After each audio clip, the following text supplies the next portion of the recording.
Hello and welcome to this really interesting module.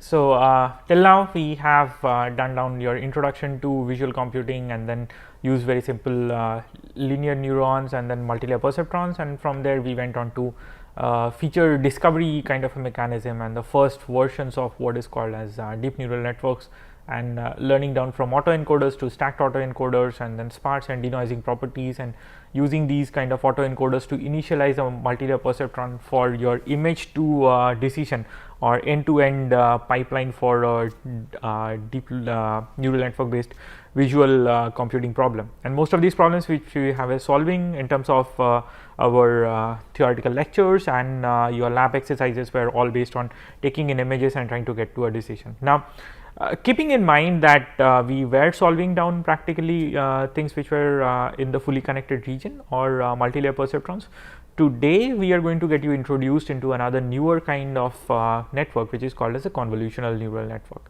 So this convolutional neural networks or CNNs are the ones which have really gained a big popularity into the community, and if you go down, most people would actually be associating a deep neural network or anything to do within deep learning with the CNN.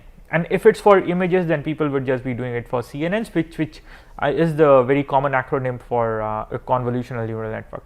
But then what comes down is that if this term convolution comes to you, then typically you would be in terms of images, you would be thinking of something like a Sobel kernel, a Privet kernel, and then these or say even a wavelet over there.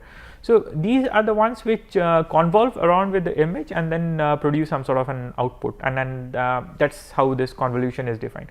Now it does raise a question into our minds as to why do you think this is called as a convolutional neural network? So do our neurons convolve as well? And yes, that's the answer. So they're like the CNNs or convolutional neural networks. They are a big family of networks which not necessarily just have only convolutions over there, but they are associated with some other common sort of functions. And so there is one function which is called as pooling, which is actually used to reduce down the size of the response which comes down from your convolution, and that's quite equivocal to on the classical computer vision side of it, which is called as a Laplacian pyramid decomposition. So if you have your image and then you are always subsampling it by a factor of 2 and then decomposing the size, so bringing it half of the size. So you start or say technically 1/4 of the size. So you start with a 200 cross 200 image. In the next level of the pyramid you get 100 cross 100. In the next level of the pyramid you get a 50 cross 50, and then in the next level a 25 cross 25. So this is basically where your subsampling is happening. Now there are multiple ways of doing this subsampling. One of them may be by trying to do interpolation and solve it out. The other may be by trying to do some sort of a pooling operator to get this one out. Now we would be making use and studying all of them, and in fact there is also something called as the inverse of that, and which is called there's a clever name, fanciful name around called as deconvolution. So we will be starting now with just one simple understanding of deconvolution, though there is a on the future when we would be going down towards convolutional networks for semantic segmentation, we would be coming down into one very specific lecture which is devoted to understanding deconvolutions and the whole mathematical perspective from a signal processing point of view. So let's get started with this one. What I have with for CNNs today is just the basics of building blocks, and I would be explaining you through what these building blocks are. So as the thing is organized, it goes something like this, that within these building blocks we will be studying about convolution as an operator, understanding what is called as a stride, or how the movements happen in x and y directions. So stride is basically if you're taking a stroll, then what is the length of your feet distance. So after how many so after whatever physical length is your feet falling down, and then that's what comes down in convolutions also as a stride, because you will be moving down a kernel over an image as you are doing. Then comes the concepts of padding, pooling, and deconvolution, and ReLU as a transfer function. So you remember that in one of our earlier lab classes where we were doing multilayer perceptron, we had introduced this term called as a ReLU, which I also said was a nonlinearity in its own sort. But more than these fully connected neural networks in multilayer perceptrons, they are more implemented within CNNs as such. So without waiting much, let's look into what a convolutional neural network would typically be doing. So say that what happens within a fully connected neural network is something of this sort. So you have your input layer over here with the number of neurons which connect down to your inputs. Then each of these, so these can be images, as we had studied down with autoencoder initialized multi-layer perceptron for classification of MNIST, for classification of fashion MNIST kind of images. So from there it goes down to a hidden layer which has a lot many more number of neurons over there. From there it connects down to another hidden layer, and then finally you have an output. So this output can just be one class label for a classification problem and makes it much simpler. Now for a convolutional neural network, this is how it gets more of represented in a textbook parlance. So what happens is you have an image, and this arrow over here is some sort of a convolutional operator. So these connections which you had in the earlier case for a fully connected network was from each neuron to every other neuron. Here you don't have strictly that kind of a connection. So these weights over there are some sort of shared weights. So there will be a set of blocks over here which will have certain weights which collect and feed it down to a one block over here. You can slide it down, you get down the next block, and then that's how it keeps on going throughout. And then there is another concept of depth of here. So initially if you are taking down just one grayscale image, so that has a depth of 1. If you are taking down say a color image, then the number of channels over there is basically the depth present over there. So for a color image, this depth is going to be 3. Okay. Now I can have any depth corresponding to any number of channels over there. So what happens with the CNN is typically that we call something called as the number of channels or number of kernels which we are having, and that will be defining the total depth over here. And typically what we do is we try to convolve and then subsample, so that the spatial resolution, the x and y size over there keeps on decreasing, and after some time you would land down on a xy size equal to 1, which technically means that everything gets represented into one of these pixels. But then in order to preserve all of these information over there, since you know that you cannot compress a whole image into one single pixel in any way, and that's a huge amount of loss which it incurs.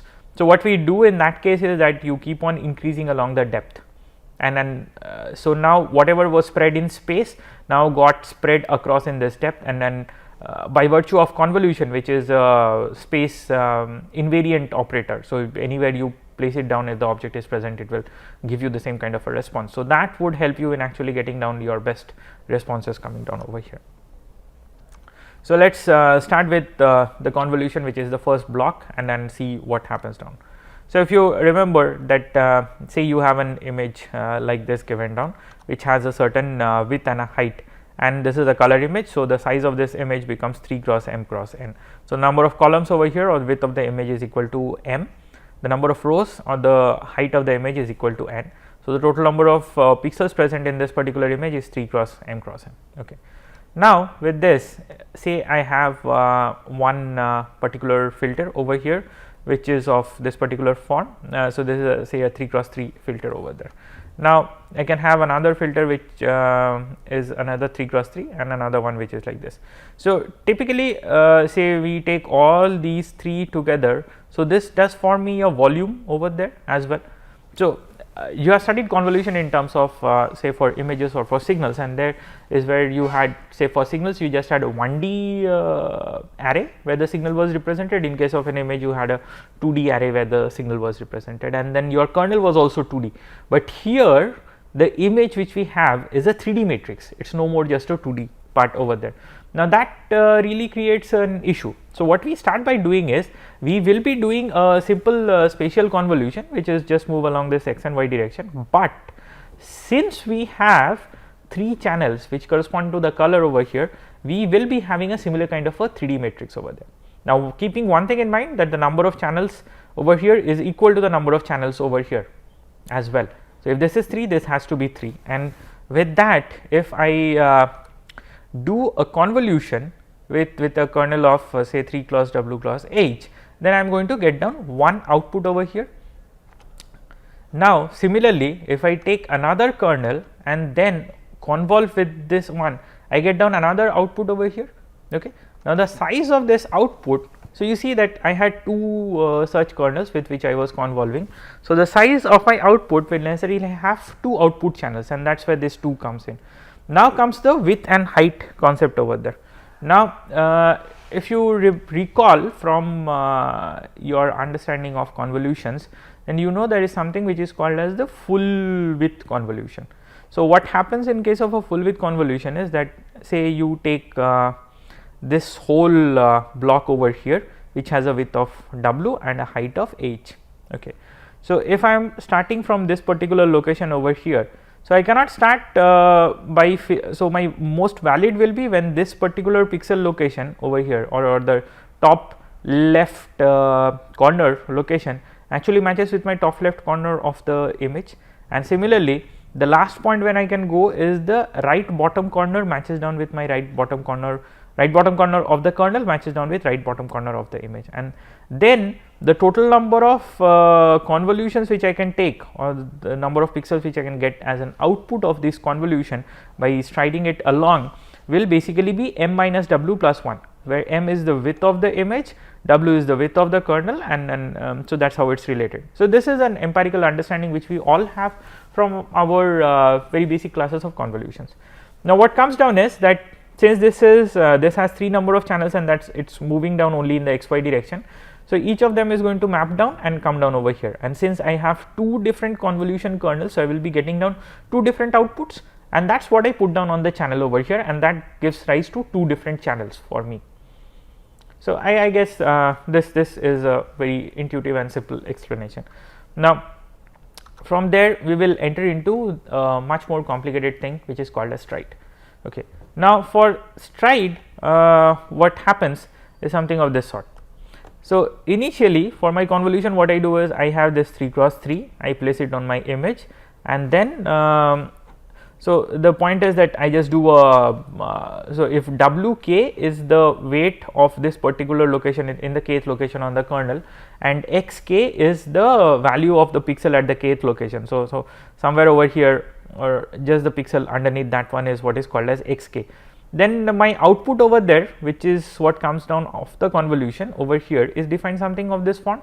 So it's a just a dot product of wk xk and summation with a bias, and this bias is going to be independent of where I am sliding this convolutional window over there. Now this is for my first. Now what I can do is I can move it by 1 pixel, I get down the next location, I move it by another pixel, I get down my next location, and so on and so forth. I keep on going and doing this one. Now as I keep on repeating and come down to the next location, so this sliding movement over there keeps on continuing, and I can fill up my whole space. Okay, and accordingly I would be getting down my output. Now over here if you look into it, so I had a image which was of the size of 1 2 3 4 5 6 7 8. Okay, and on this side also I have 1 2 3 4 5 6 7 8. So there are 8 number of elements present over here. Now over here what do I get? 1 2 3 4 5 6. Okay, so if you clearly note down from our earlier explanation, so that was supposed to be 8 minus 3 plus 1. So 8 minus 3 is 5 plus 1 is 6. So I get down my 6 over here, and similarly I get down 6. So my convolution of a 8 cross 8 matrix with a 3 cross 3 kernel is definitely going to give me a 6 cross 6 kernel. But then the point is to understand down that here we were moving down by 1 pixel at a time in order to do that, and that's what is called as a movement or of convolution with a stride of 1. Now if I would like to change that and go and make it something called as a stride of 2, then what happens? So I start with my first location and do it, but now when I move to the next location, instead of moving by 1 pixel, I consider moving down by 2 pixels, and that's going to give me my next location. So there is a bit of offset over here that should actually be coming down at this location. Okay, so and similarly I keep on and then this amount of movement which happened over there is what is called as my stride SW. So if I keep on going down to the next location and next location, and accordingly I would be getting down. So I keep on repeating this over all of them, and then I am going to get down my output. So the output is calculated in the same way, but what comes interesting over here is that if my stride in the along the x direction or along the width is called as SW, and my stride along the height or along the vertical direction is called as SH, and my input image has a size of m, and my kernel has a size of w, which is the width over there, then my output over there is what is related according to this one. So that becomes m minus w by sw plus 1. So let's just do an empirical verification. So I have 1 2 3 4 5 6 7 8 9. Okay, so I have a 9 cross 9 image. 1 2 3 4 5 6 7 8 9. Right, now that I have a 9 cross 9 image and a 3 cross 3 kernel, so what comes down over here is 9 minus 3. Okay, and I took a 9 minus 3 becomes 6, and I take a stride of 2. So 6 divided by 2 is 3 and a plus 1. So that makes it 4. So technically, if I have this sort of a relationship over here, that I take image which is of size m and a kernel which has a width of w, and then stride with sw, then my output is guided down by this relationship. So this is the width of the output. Similarly, if I have want to look into the height of the output, then I will have to look into the horizontal side as well. And for no reason you have some mandate that your sw and sh need to be equal, or your m and n need to be equal in any way. They can be unequal in all sort of ways, and in fact your kernels also not necessarily need to be square shaped. So your w and h can also be different from each other, and that would make that this will be valid for some sort of a rectangular kernel as well, and that's perfectly valid. So there are no issues with that coming up in any way. Now this was about getting you introduced onto, even if we are doing convolution, you don't need to always necessarily go by a stride of 1 or 1 pixel at a time and then keep on doing this slider motion. You can actually do hops and jumps, and by doing hops and jumps you are actually going to reduce down this number comes over here. So if I was doing with a SW of 1 and a SH of 1, this would have meant 9 minus 3, which is 6 plus 1, which is 7. So my output with a stride of 1 would have given me a 7 cross 7 matrix instead of a 4 cross 4 matrix. So that 7 cross 7 matrix is actually a much larger sized, and that's not a sub-sized image. So if you look into it, that I had a 9 cross 9 image and then the response is coming down as a 4 cross 4. So this necessarily means I did some sort of a convolution, and then I also reduced the size of the image. So this is going in the same way in your spatial decomposition of images. It's practically the same way in which we are running down over here as well. The next option is what is called as padding. So till now what we had looked is that you can only operate from the valid ranges, and that necessitates that you are not going to have an equal sized image at any point of time coming out, because you will never be able to place down your kernel over here. So even if you do a stride of 1 and you have the smallest size of the kernel, your output over there is going to be reduced in some way, except for that if you have a kernel of 1 cross 1, but then that would just be meaning that you are doing a pixel wise operations across all the channels. You are not considering neighboring pixels in any way.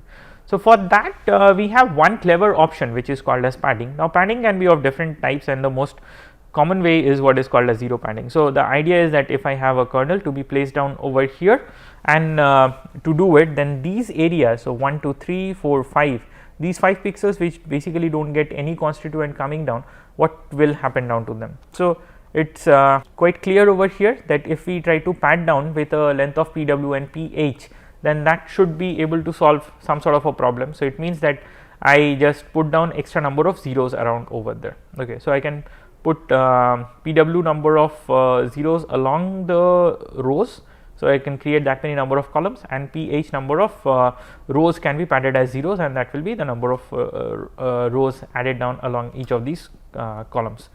Okay, now with that, this is what comes down my output, and then I can keep on doing my strided movements, and then accordingly I get my outputs coming down, and then I keep on repeating this across, and my final output is formed down.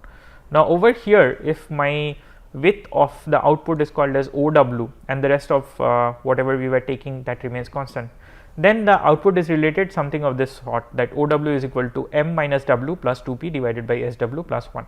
Now if you clearly recall that in our earlier cases it was m minus w by SW plus 1. Now the only thing which we changed is we added a few zeros, and how we were doing is that whatever is the PW value, that much gets added on the left as well as on the right on both the sides of the image.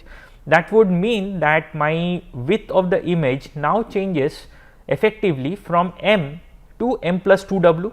So, m plus 2w becomes my width of the image and w becomes my width of the kernel as it has remained always. So, my equation over there, so from my earlier slide on doing a strided convolution where I had m minus w by sw. So, my m changes to m plus 2w and that is the only change which comes down over here. And now you can clearly see that I can get down a full length convolution taking down contributions even along these edges, and I get an output. Now, I can pose this interesting question to you and take a few minutes to look at it. So, under certain condition of combinations of say my only variable over here is w, sw and pw. So, under certain combinations of say w, sw and pw, can you get ow is equal to m? So, let's do a simple exercise.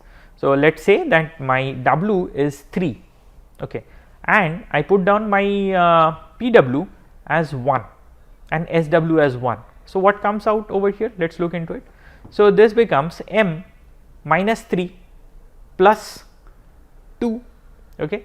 So, and then here on the output side of it, this also becomes 1, okay. So, it becomes m minus 3 plus 2. So, that becomes a m minus 1 divided by 1 is m minus 1 plus 1 gives me an m. So, if I have a stride of 1, my width of my kernel as 3 and a padding of 1, I would actually end up getting an output which has the same x and y size as that of my input over here, and that has a huge implication. So, now what you can do is you can have convolutional filters, say noise reduction filters or even edge detection filters, which you can directly design. You do not need to subsample. I mean, your whole image, whatever is the size of the input, the same is what comes down as size of the output over there. This has huge potential in something which is called as semantic segmentation or pixel by pixel simple segmentation method, which is used in much more advanced techniques. So, we have semantic segmentation lectures where we will be exploring this kind of a network over there, which are called as fully convolutional and same sized network. So, it's more of like a piping network which keeps on going down. So, similarly with your height, you have the same sort of convergence and response which you will be seeing down as well. Now, given all of those, so one of the famous filters is what is called as AlexNet, or this is Alexander Krivsky's network for ImageNet challenge detection, and then we are trying to visualize down the kernel. So, you remember that we were looking into kernels of autoencoders, or what is the weights. So, these weight matrices, if we just arrange them in some sort of a rectangular fashion and try to look into them, then how do they look like? So, similarly, if we look into these kernels over there for my convolutions, then what do these convolution kernels look like, and this is what they end up appearing. So, you have very intuitive tools of visualizing them, and as we do in the lab classes, we will be coming down across and providing you with those insights into how to visualize them as well. So, you can pretty much visualize and see. Now, you see some of them are in colors, and that is for the reason that if your input is 3 channel inputs, then your weights will also be. So, your kernels, if you remember from the first slides, they were also 3 channel kernels over there. Now, if you visualize a 3 channel kernel over there, you will get down your R, G, B, all of them coming down together, and that is what renders these as some colors. So, these replicate sort of Gabor filters in different angular orientations, a few over here as well, and then these ones are the ones which have some sort of a color variance filter coming down, including these ones and these ones. So, these are the different filters which it gets learnt on, and subsequently down the line with more advanced lectures coming down, we would also be explaining in details into what these filters are and how what they signify in terms of what has been learnt. So, this was about convolutions. The next part is what is called as pooling, and pooling is basically a way of reducing down the size of an image. So, for pooling, the idea is that say whatever is the response of your convolution in one particular convolution with one particular kernel in terms of an output in a channel, and let us look into that particular form. So, say I have this response is given down over here. Now, my concept is that I would look into a small neighborhood over here and then try to pool it completely in terms of one single value. So this is about aggregating all of them into one single value. So this aggregation can be in different ways. So you can take an average of all of these 4 values and replace it over here. You can take the maximum out of all of these 4 values, replace it over here. You can take the minimum out of these 4 values and replace it over here. You can take a median out of these 4 values and replace it over here as well. So now in the same way as we were doing down with convolutions, these two can be strided, and accordingly you will get down your output. Now let's look into a very simple form of representation of doing this. So say this is the response from one of my outputs over there, and if I have a pooling which is implemented as a max pooling, which means that out of this window over here, whatever is the maximum value, that is the one I will be doing. So my max pooling operator is going to return me a value of this sort. If I have something called as an average pooling on this, then an average pooling is going to give me a value which looks something of this sort. So these are two different ways of reducing, and what I essentially did is that I had a 4x4 sized output, and I got it into a 2x2, which is reduce the size of the output by 1/4 of a factor. And these can be used in what I told is constructing your Laplacian pyramid kind of an architecture for multi-resolution decomposition, akin to what we had in our classical ways of computer vision. Now pooling can also be implemented with a stride, because what we were doing over there was we essentially were striding by a factor of 2. So you pooled a 2x2 point, then you went down to the next 2x2 location, but you did not have any commonality or sharing of locations between these two poolings which you were doing. But I can choose to do some sort of a stride of 1 and pull down as well, and that's going to give me interesting locations coming down. So your pooling as well does have something called as a stride. And now say that I have a stride of 1 as I was doing over here and try to pull, then let's look into what the output would be. So I give you say a couple of minutes to just try to solve down the first 2 points over there. So say this location and this location, and then quickly tell me what happens down with the max pooling. So you see in this location it's 10, 11, 7, 9. So your output is going to be 11, which is the maximum value.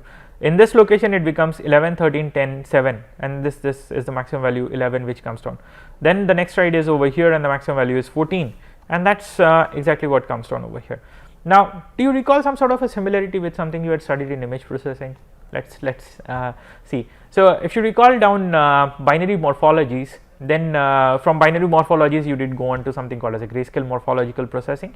So in your mathematical morphological operators on grayscale, you had this dilation operation which was equal to taking a maximum value out of that region, and that's exactly what your max pooling is as well doing.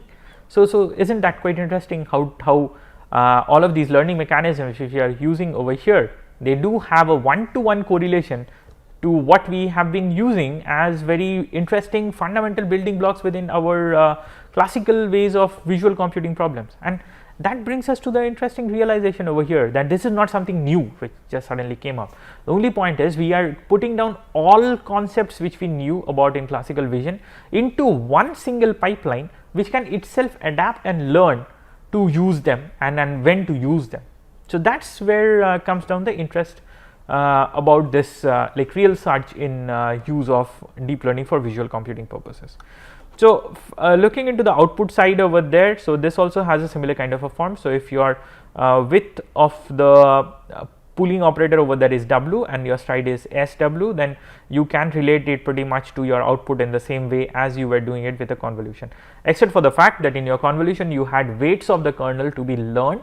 So there was a tunable parameter, and that contributes to the parameters of your model. In case of pooling, you don't have any learnable parameter as such, and this does not contribute any way to the parameters update. This is just a feed forward pass which happens. It will just be doing down a fixed kind of an operation which you are giving. It's not going to learn anything from the data. So during backpropagation there are no updates which happens down to stride in any way, which happens to the pooling in any way. Now once you have done pooling, you need to understand that there should be an opposite side of it, which is, say I have a smaller size image and I want to create to a bigger size image. So I should be having something which is opposite of that or undoing it, and that's what's called as the unpooling.